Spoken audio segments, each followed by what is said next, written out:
Hello, my sweet doll faces. I wanted to go over everything I did the moment I found out I was pregnant.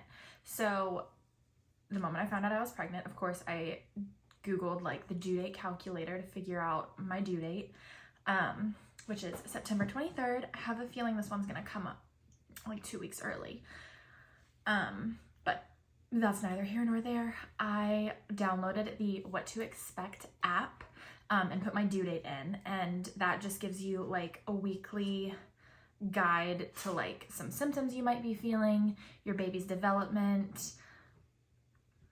They'll compare the size to like food or like nostalgia things or like sports. Like last week it was an olive, the week before that it was a raspberry, or like the nostalgia, like the first week you conceived is like a pixie stick dust, like just like one little sugar.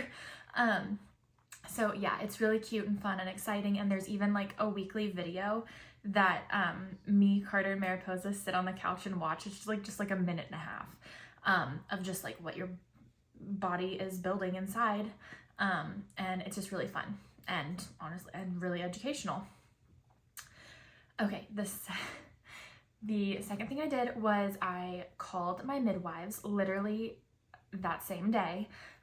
They're who I worked with during my first pregnancy and who I'm working with this one. It's the University of Kentucky Midwife Clinic, and yeah, so I scheduled my first 8-week appointment and ultrasound, and actually went ahead and made my 12-week appointment because my friend who's a nurse said that it's been like filling up really quickly, so that I should go ahead and get in there and get that scheduled. So they had no problem scheduling me, thankfully.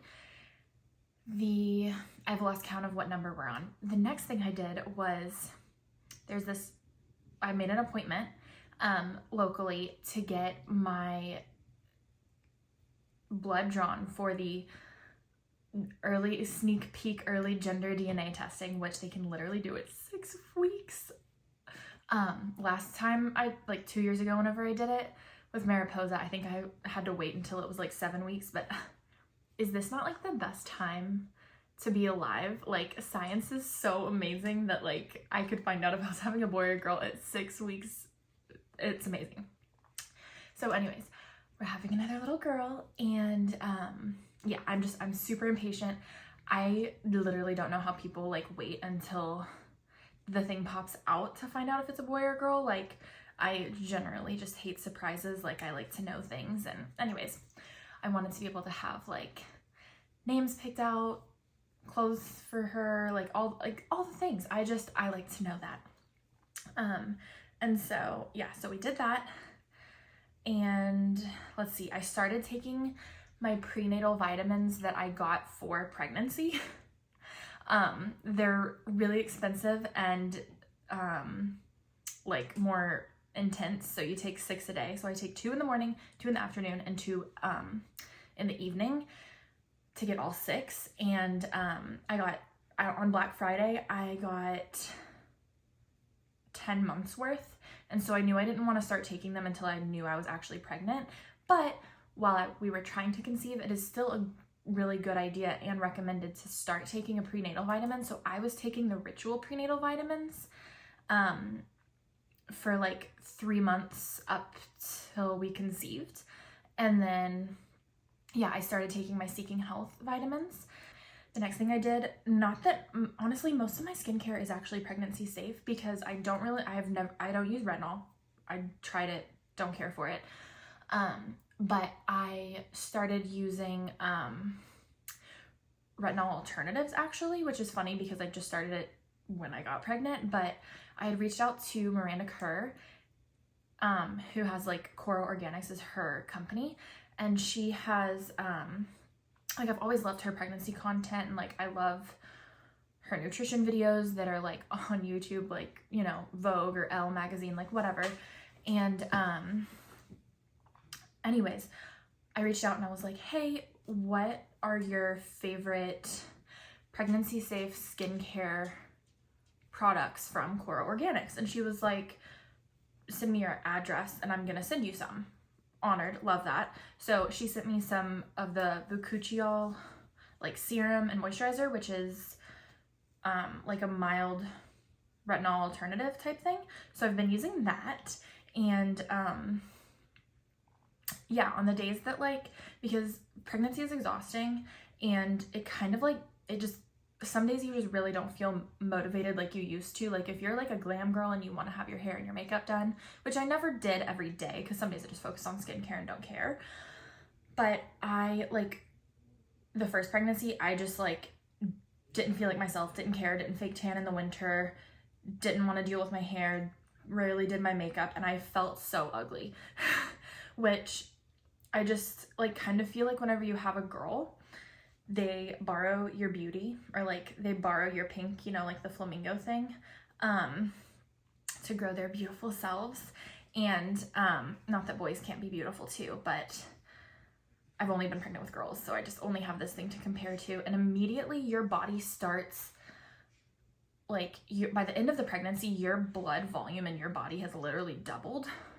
So I know the last time you feel swollen, you feel huge and like all this stuff, even if you're eating well, even if you're moving your body, like it's just this, like your belly is bigger, your whole body's bigger, like my face, like everything's just bigger.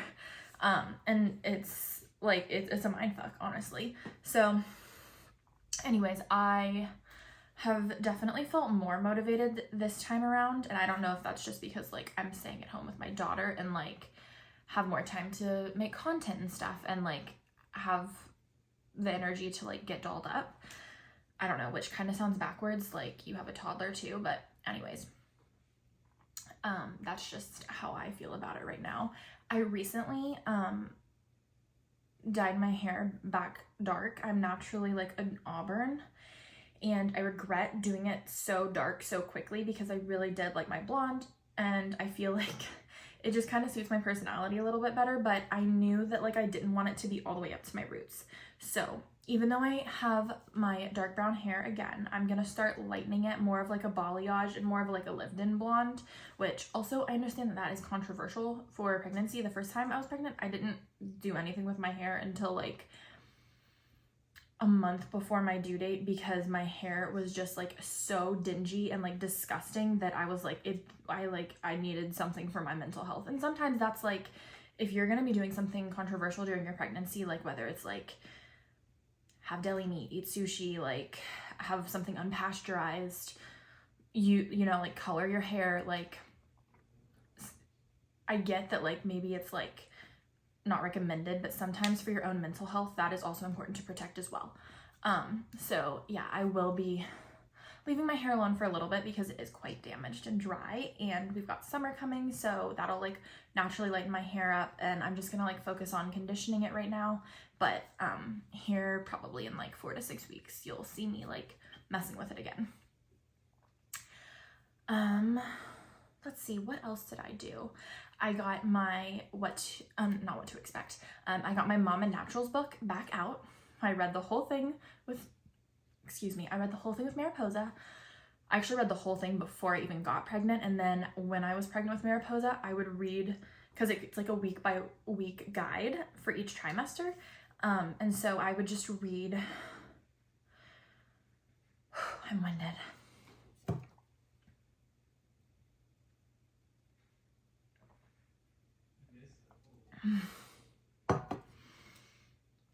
Okay, so like the week before I was like, this week I'm 10 weeks, so like I went ahead and caught up on week 11 so that like I wouldn't fall behind for next week, if that makes sense. And then next week I'll read the 12.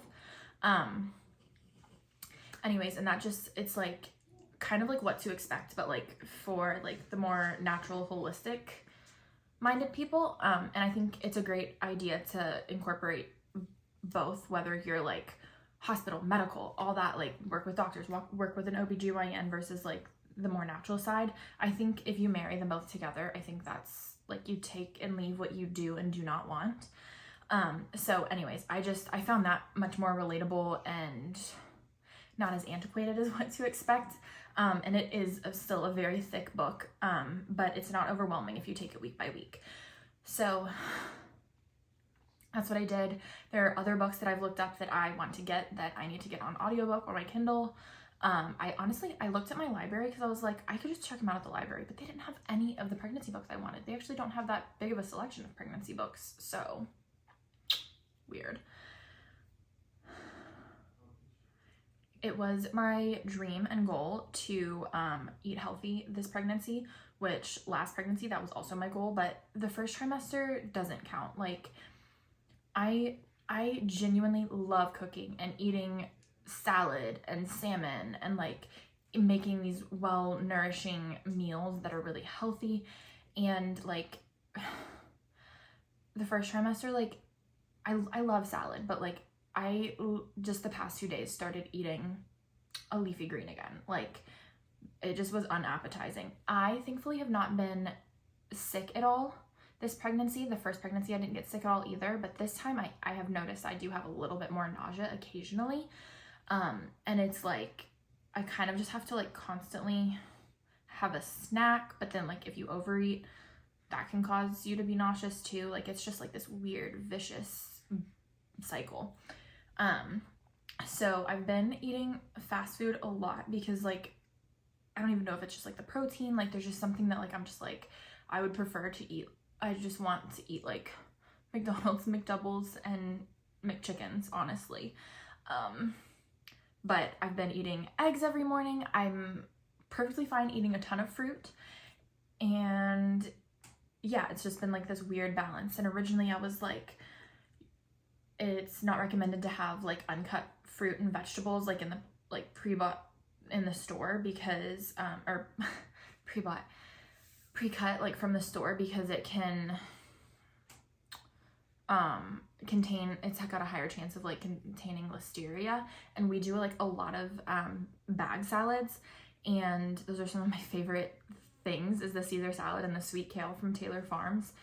And so I was like, you know what, we're just gonna like get the kale and the cabbage and you know the romaine, we're just gonna make our own Caesar dressing, and like we were just gonna like be more cautious of it. And I made a bomb Caesar dressing with actual anchovies, which is fantastic for pregnancy, fantastic for your skin, even if you're not pregnant.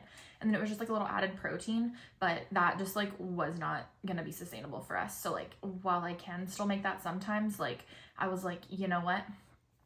If a bag salad is gonna make me happy and mental, like feel good, like I was like, that's a risk I'm willing to take. I still drink kombucha.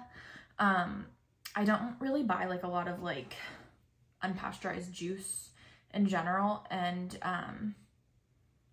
but like I don't know, it would have like I'd have to be like craving it to like want that. But we did have a juicer. It just broke recently. I was like, I would just juice like myself, but we need to get a new juicer.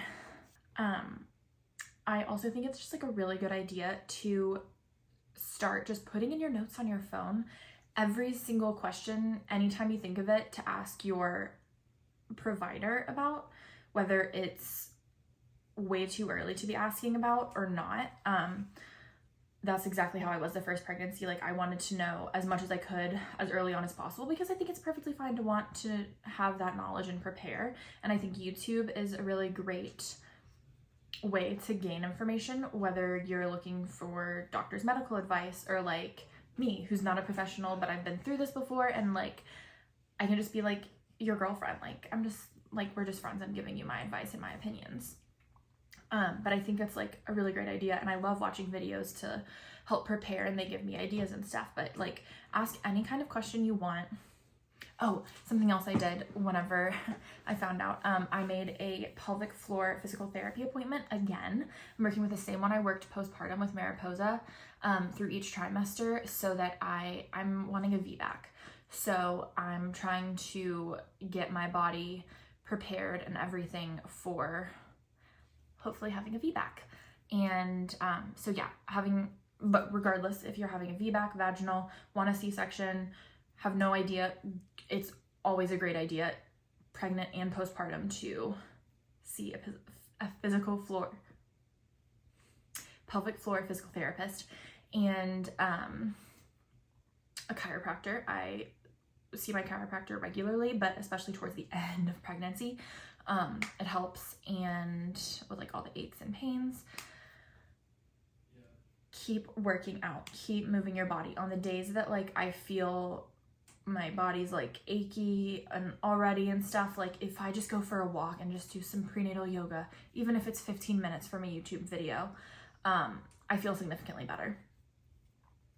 I am keeping up with my workout classes, and which are just like 2 to 3 times a week. I know this is not recommended to start something new whenever you're pregnant, but I don't think that's like necessarily the best advice. I don't think there's anything wrong with it as long as you're being careful and listening to your body and not pushing it. I just started weightlifting.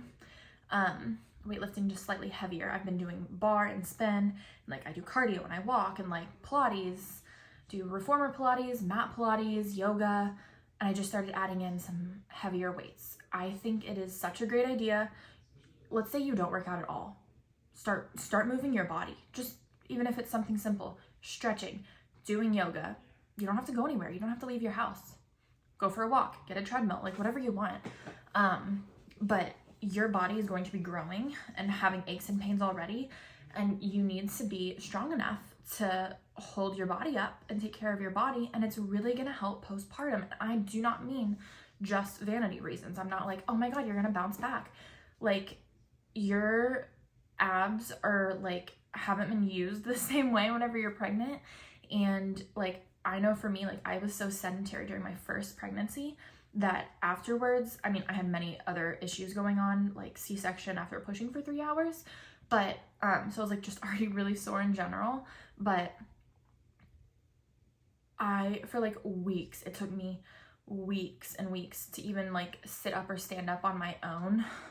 Like I couldn't even like take a shower without having to sit on a bench because my core was so weak I could barely hold myself up. Like I'd actually ended up seeing my pelvic floor therapist at like 3 or 4 weeks, and even though you're not supposed to like really like work out until 6 weeks, I was like, you've got to give me like gentle exercises that I can start doing because my back is in so much pain because I can't hold myself up.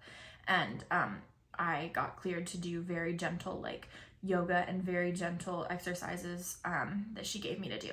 So yeah, that is my advice on everything I did as soon as I found out I was pregnant, and I'm excited to take you guys on my pregnancy journey and motherhood, I guess.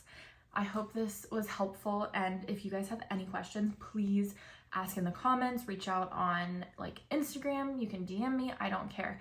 I want to be as helpful as possible, and I think this is just really fun. All right, bye dolls.